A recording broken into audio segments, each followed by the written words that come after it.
Shalom, selamat sore Bapak Ibu, saudara-saudara yang dikasihi oleh Tuhan kita Yesus Kristus. Bersyukur kepada Tuhan, memasuki Desember tahun ini, hari ini tanggal 1 kita yang memulai perayaan Natal. Oleh sebab itu, biarlah kesempatan ini menjadi satu kesempatan yang indah bagi kita untuk merenungkan satu bagian firman Tuhan dengan tema Natal Sang Pengembara. Yesus disebut orang Nazaret. Injil Matius pasal yang kedua, ayat yang ke-19 sampai ayat yang ke-23. Injil Matius pasal yang kedua, ayat 19 sampai ayat yang ke-23. Kita akan membaca secara bergantian. Saya baca ayat 19, Bapak Ibu Saudara baca ayat 20, demikian seterusnya sampai ayat 23. Demikianlah firman Allah. Setelah Herodes mati, nampaklah malaikat Tuhan kepada Yusuf dalam mimpi di Mesir, katanya,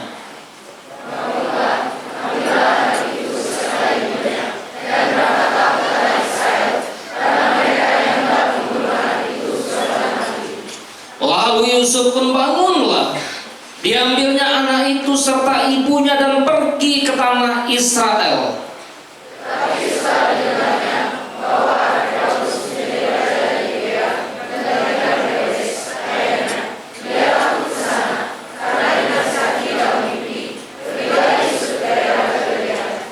Setibanya di sana, ia pun tinggal di sebuah kota yang bernama Nazaret. Hal itu terjadi supaya genaplah firman yang disampaikan oleh nabi-nabi, bahwa ia akan disebut orang Nazaret. Demikian jawab bacaan firman Tuhan kita.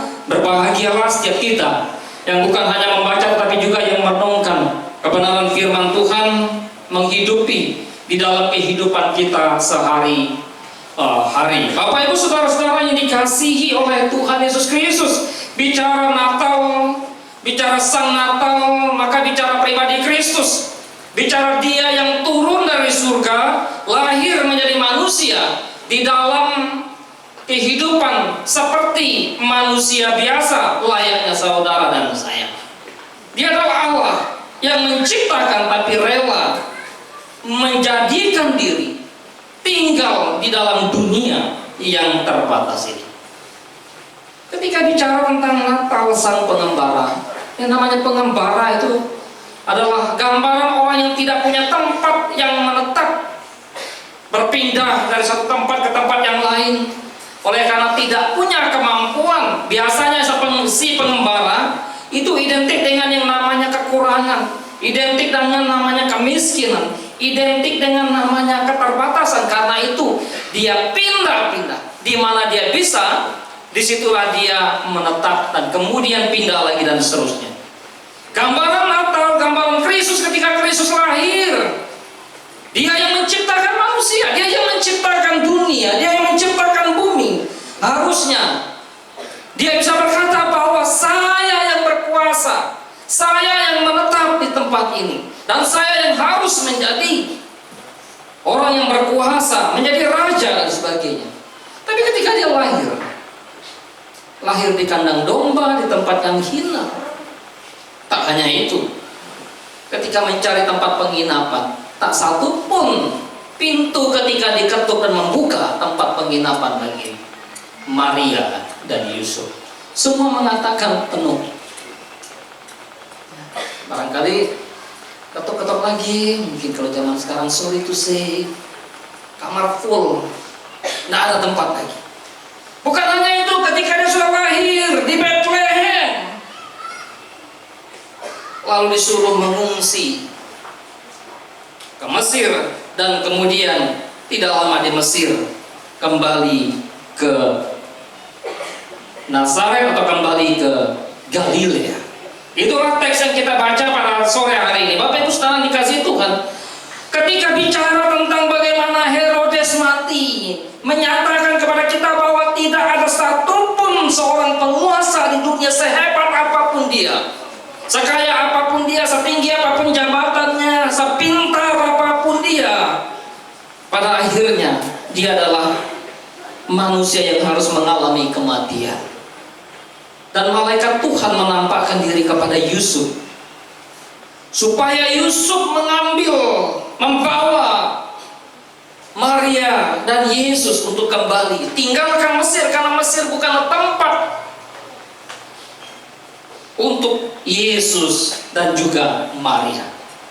Mesir hanyalah gambaran kesementaraan. Kalau dalam perjanjian lama, Mesir merupakan suatu tempat di mana orang Israel diperbudak, di mana orang Israel menjadi hamba, dan Allah membawa mereka keluar dari Mesir menuju tanah perjanjian, membawa mereka supaya mereka dapat beribadah kepada Tuhan. Oleh sebab itu maka dari Mesir kupanggil anakku, dan digenapi di dalam diri Tuhan Yesus Kristus. Ketika Yusuf mendapatkan mimpi melalui malaikat Tuhan, Yusuf segera bertindak tanpa mempertanyakan benarkah ini.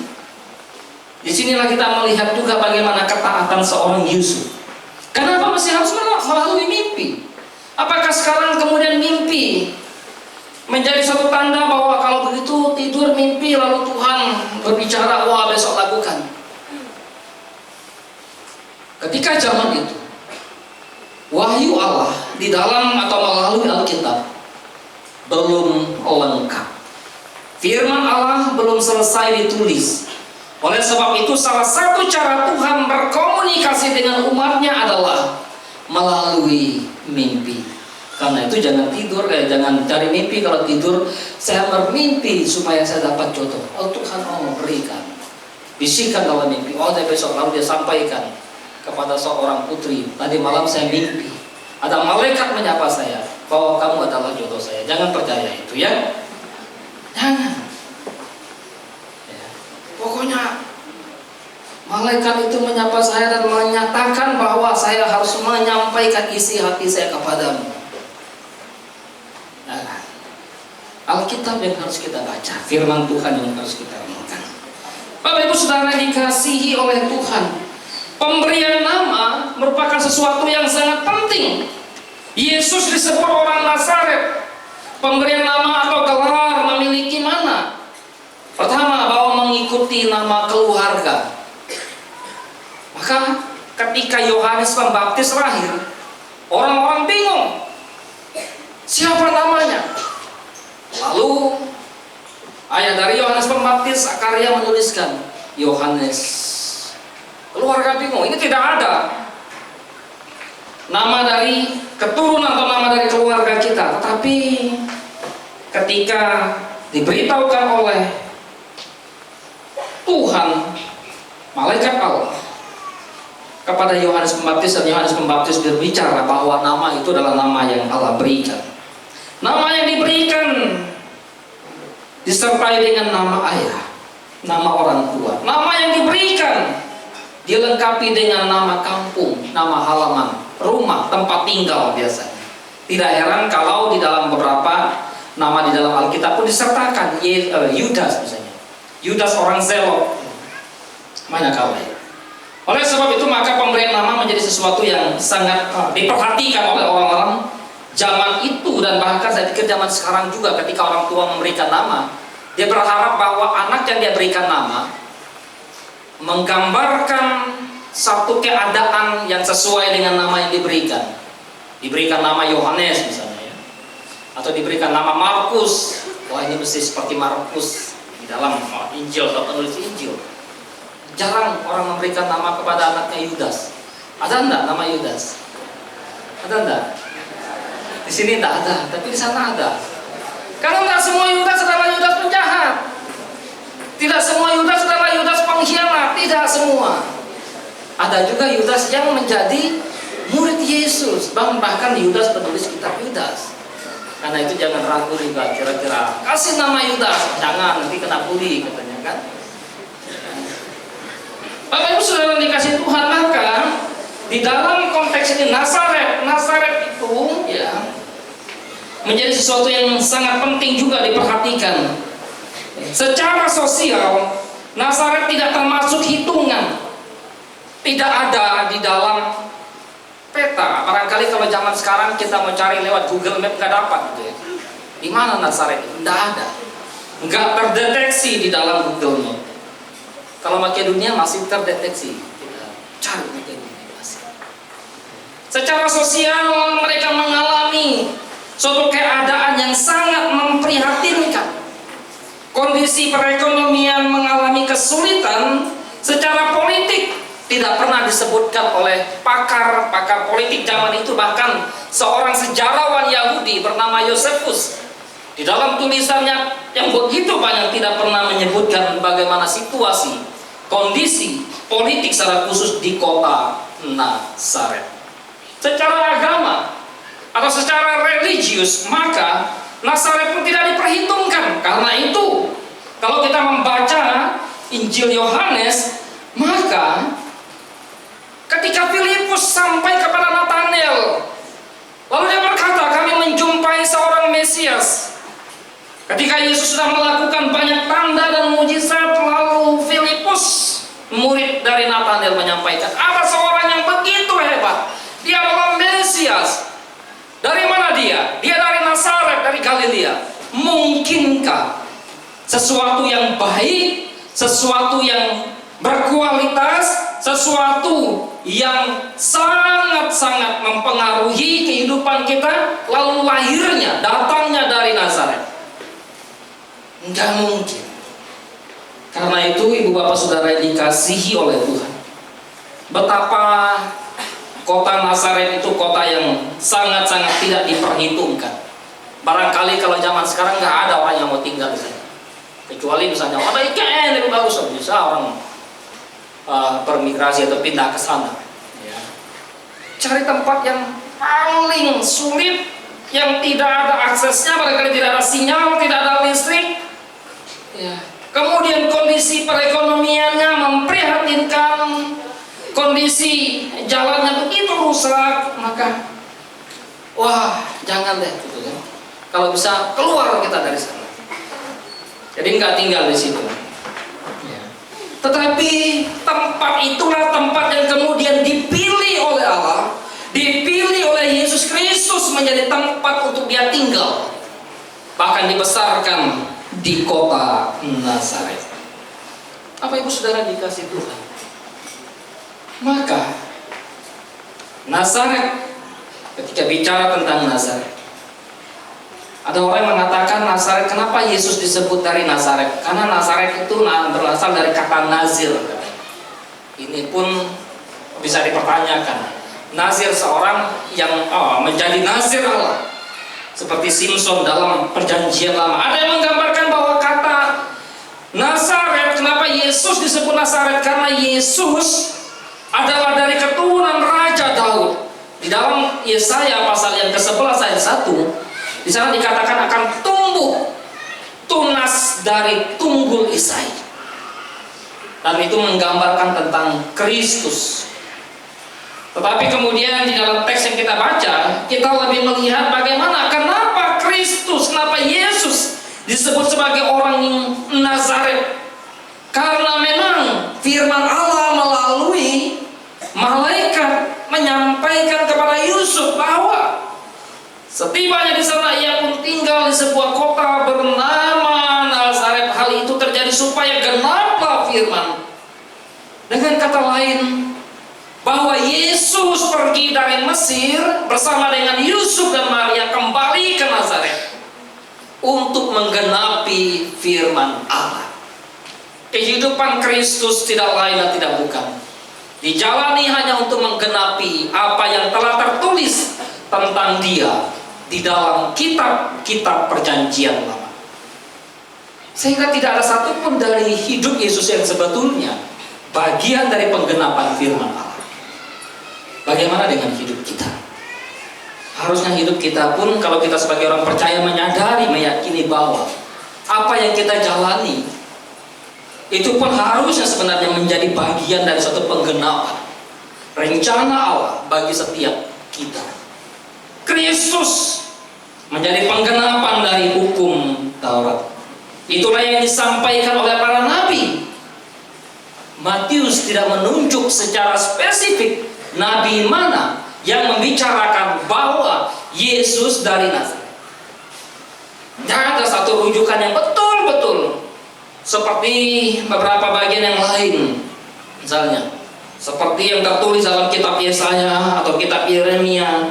Tetapi di dalam bagian ini Matius tidak memberikan secara spesifik tentang kitab mana, nabi siapa. Tetapi paling tidak bahwa dengan merujuk kepada nabi-nabi ini menggambarkan tentang jamak, maka banyak hal yang bisa kita lihat dari makna bahwa Yesus dari Nazaret. Selain oleh karena penggenapan dari firman Allah, dari kehidupan atau sesuatu yang telah ditulis oleh para nabi secara situasi politik, maka kenapa Yesus dari Mesir bersama dengan Yusuf dan Maria tidak langsung ke Yudea atau tidak ke tempat yang lain, harus ke Nazaret? Karena ada situasi politik saat itu yang sangat mengancam, yaitu ketika seorang Herodes telah mati dan anaknya bernama Arkelaus menjadi seorang raja. Raja yang kejam, raja yang bengis, raja yang melakukan pembunuhan terhadap anak-anak di Israel pada zaman itu. Karena itu kalau kita bisa merayakan Natal, memaknai Natal pada tahun-tahun yang kita jalani, dan kalau kita flashback ke zaman Yesus, Natal itu tidak identik dengan satu perayaan yang begitu meriah. Justru Natal itu ada satu tangisan, ada satu duka cita yang mendalam dari para orang tua, ayah, ibu yang anaknya harus dibunuh. Karena itu kalau menyaksikan drama yang dibuat oleh anak-anak kita tadi, di satu sisi memang membuat kita tertawa.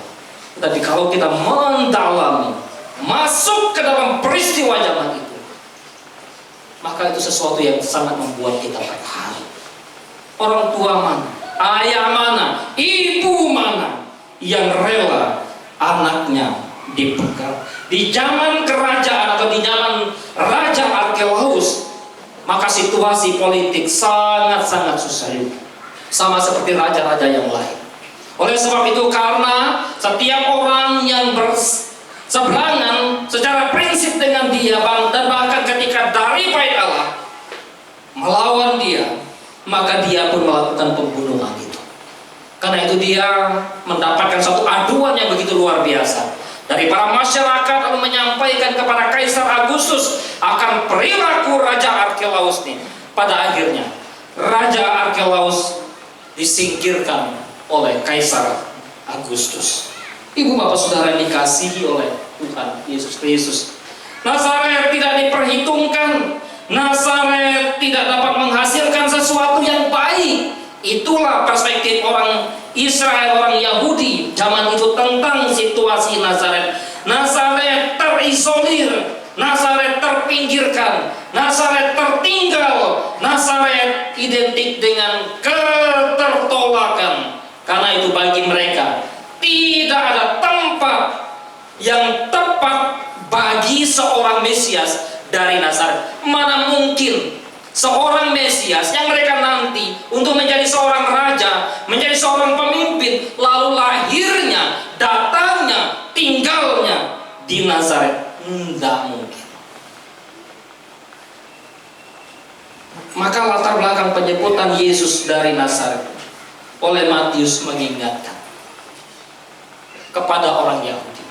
Matius ditulis khusus untuk orang Yahudi yang menolak Kristus, yang menyalibkan Kristus, yang menghina Kristus.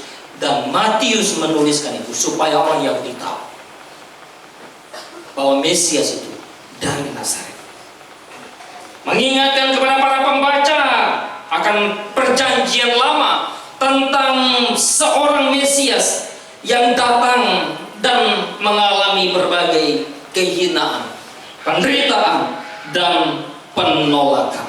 Oleh sebab itu, maka Yesus disebut orang Nazaret bukan hanya sekadar karena ada permainan kata, bukan hanya sekadar karena berarti tunas atau taruh, tetapi juga menggenapi firman Allah, situasi politik, dan lebih daripada menggambarkan akan Mesias yang menderita, yang ditolak, yang dihina, yang tidak diterima.